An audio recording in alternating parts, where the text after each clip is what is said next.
Graça e paz, tudo bem com você? Vamos começar a nossa leitura de hoje? Abra sua Bíblia, nós estamos estudando Gênesis capítulo 5. Abra sua Bíblia aí comigo. Gênesis capítulo 5, nós vamos ler hoje a partir do versículo 21. Nós estamos lendo sobre a descendência de Adão, tá? Pegue sua Bíblia. Pegue sempre sua Bíblia, tá? Sempre quando você for ver esse vídeo, pegue sua Bíblia. Não fica só acompanhando esse vídeo, não. Leia junto comigo. Versículo 21, Gênesis 5, versículo 21. Enoque viveu 65 anos e gerou Metusalém. Enoque andou com Deus, e depois que gerou Metusalém, viveu 300 anos, teve filhos e filhas. Todos os dias de Enoque foram 365 anos. Enoque andou com Deus e não foi mais visto, porque Deus o levou para junto de si. Olha que coisa maravilhosa que nós lemos agora. Enoque, da geração de Caim, lá no capítulo 4, nós vamos ver um Enoque que, depois de Caim ser expulso da terra, né? Ele foi expulso e ele fica vagando pelo mundo, né? Ele foi habitar na terra de Nod, que é andar pelo mundo, né? Então ele ficou vagando pelo mundo. Quando ele tem relações com sua mulher, que possivelmente quase que certeza que é a sua irmã, ela fica grávida e dá à luz a Enoque. Caim construiu uma cidade e colocou o nome de Enoque na cidade que ele construiu. E aqui nós vemos um Enoque totalmente diferente, um Enoque que andou com Deus. Um Enoque que foi tomado por Deus. Ele não teve a dor da morte física. Então, olha que tremendo o que a gente acabou de ler. Enoque andou com Deus e não foi mais visto. Ou seja, ele simplesmente estava tendo um dia normal e Deus o tomou para si. Ele não passou pela morte física. Ele simplesmente sumiu. Porque Deus o levou para junto de si. Metusalém viveu 187 anos e gerou Lameque. Esse Lameque também é igual a Enoque. Na descendência de Caim tem um Lameque, que é aquele que se casou com 2 esposas. Esse já é da geração de Sete, é outro Lameque, tá? Metusalém viveu 187 anos, eu tô no 25, tá? E gerou Lameque. Depois que gerou Lameque, Metusalém viveu 782 anos e teve filhos e filhas. Todos os dias de Metusalém foram 969 anos e morreu. Lameque viveu 182 anos e gerou um filho. Deu-lhe o nome de Noé. Então esse Lameque aqui já é o outro. Ele é o pai de Noé. Dizendo: Este nos consolará dos nossos trabalhos e das fadigas de nossas mãos, nesta terra que o Senhor amaldiçoou. E por que o Senhor amaldiçoou? Por conta do pecado. Não se esqueça disso. Deus amaldiçoou por conta do pecado, por causa da desobediência, certo? Versículo 30. Depois que gerou Noé, Lameque viveu 595 anos e teve filhos e filhas. Todos os dias de Lameque foram 777 anos e morreu. Nós vamos deixar o versículo 32 para nós lermos amanhã, porque tem uma continuação aqui, tá? Então, como eu já disse aqui anteriormente, muitos de nós pulamos ou lemos as genealogias correndo, porque o fulano que é filho do fulano, que é filho do fulano, bati até no óculos aqui, que é o filho do fulano, e a gente vai correndo, né? Com pressa. Porém, eles podem até não ser os capítulos mais interessantes da Bíblia, né?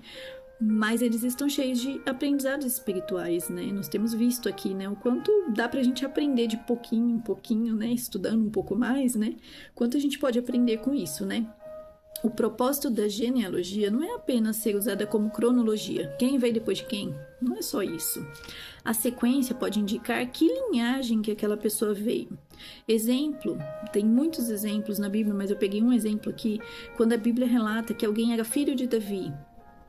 Não necessariamente aquele personagem era filho, mas era da linhagem de Davi, sabe? Então, às vezes ele não era filho, às vezes ele era neto, bisneto, tataraneto, mas como ele era da linhagem, falava filho de Davi, né?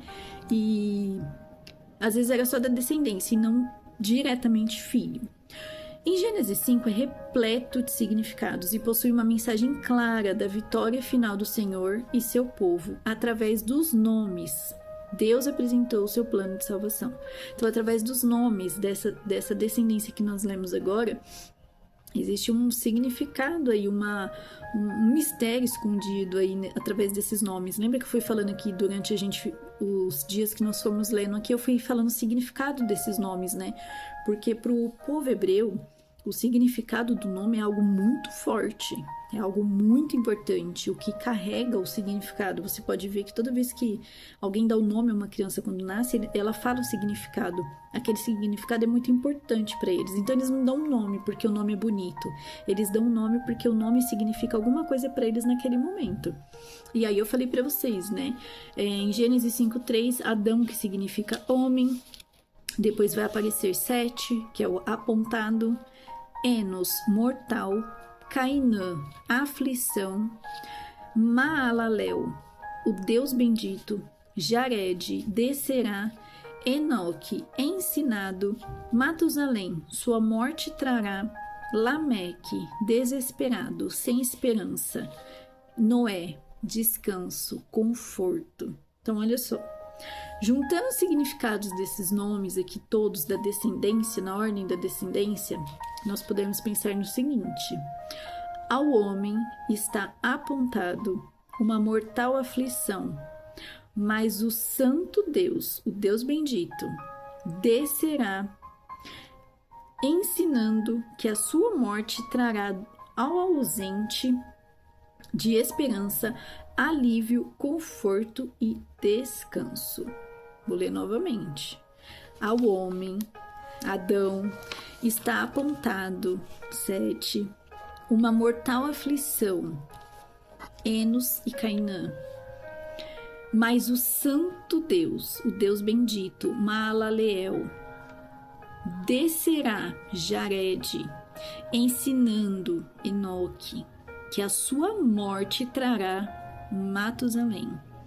Ao ausente de esperança, Lameque, alívio, conforto e descanso, que é Noé. Conforme nós vamos passando aqui as histórias, né, o que aconteceu com o povo, a gente vai entendendo um pouquinho sobre isso, né? O quanto aquele povo precisava de redenção da parte de Deus, e Noé vem com esse descanso, com esse conforto, né? A Bíblia não é apenas livros, não são livros reunidos, né?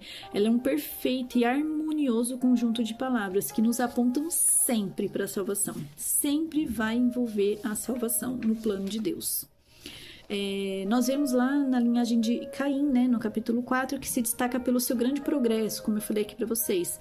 Progresso secular, progresso mundano, eles são tops lá nos seus trabalhos, na rua, fazendo o que eles fazem de melhor como função.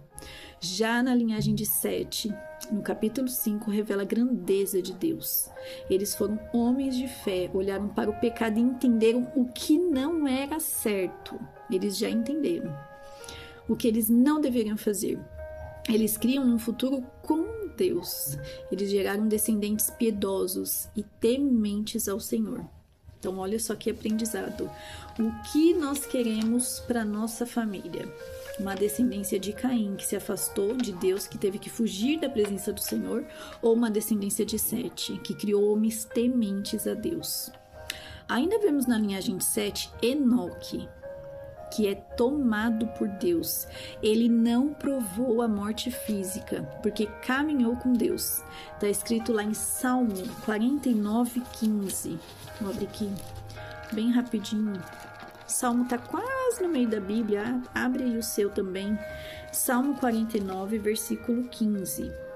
Vamos abrindo juntos. Salmo 49:15. Mas Deus remirá a minha alma do poder da morte, pois ele me tomará para si. Então Enoque foi tomado para si. A justiça de Enoque o leva a não sofrer, confirmando o poder do Senhor sobre a morte. Deus é poderoso sobre todas as coisas, inclusive sobre a morte. Adão e Eva foram criados sem pecado e destinados para viver para sempre. O pecado sendo introduzido, a morte começa a exercer a sua função. Após o dilúvio, a terra se modifica, aceleram-se a proliferação de doenças, mudanças climáticas, e o homem passa a viver menos anos. Então, depois disso tudo, ele começa a viver menos, né? Menos anos, vai diminuindo aí. Com o passar do tempo, a gente vai notando isso. No início, foi necessário que vivessem muitos anos para que pudessem obedecer à ordem de Deus, que foi encher a terra. Em Gênesis 1:28, Deus faz isso. E o plano saiu perfeito. Importante, ainda que você tenha uma boa reputação, boa colocação em seu trabalho, sucesso, fama, dinheiro, no capítulo 5, aprendemos que o ponto importante mesmo é o nosso nome estar escrito no livro de Deus. De nada adianta isso tudo que a gente correu atrás. Como Eclesiastes diz, é correr atrás do vento, como Salomão escreveu. É vaidade. Se nós não nos aprofundarmos na verdade de Deus, vai se tornar isso. Se temos vivido caminhando com Deus em uma vida de santidade, é isso que importa. Como você se vê hoje? Na geração de Adão, uma geração pecaminosa, que traz aí Caim, ou na geração de Cristo, que nos deu salvação em Deus? Como que você se enxerga hoje? Se você reconhece que você é pecador e se arrepende todos os dias dos seus maus hábitos, dos seus pecados, se todos os dias você acorda e pede perdão ao Senhor e se arrepende e tenta não fazê-lo novamente, você está em Cristo. Essa é a verdade que eu trago para você hoje. Mas se você só pensa na sua classificação social, no seu dinheiro, no seu status, na sua fama, você continua ainda permanecendo em Adão. E que triste, hein? Que triste. Cristo é a nossa esperança diária. Nele encontramos refúgio e perdão. Se você se achou nesse momento, nesse lugar que nós colocamos aqui como Adão, né? Como uma figura aqui. Se você se encontra ainda nessa figura de pecado, que Deus possa te libertar nesse dia. Que Deus possa agir na sua vida, que a sua mente seja liberta, que o seu coração seja quebrantado, para que haja mudança na sua vida. Que hoje você possa reconhecer aquilo que você tem errado, tanto como na sua vida, como na sua família, no seu trabalho, onde você anda, que você possa reconhecer hoje, pedir perdão e tentar não fazer novamente. Essa é a nossa verdadeira essência. Pedir perdão e nos arrependermos verdadeiramente. Não adianta pedir perdão hoje e fazer amanhã novamente. Pedir perdão e arrepender. Não.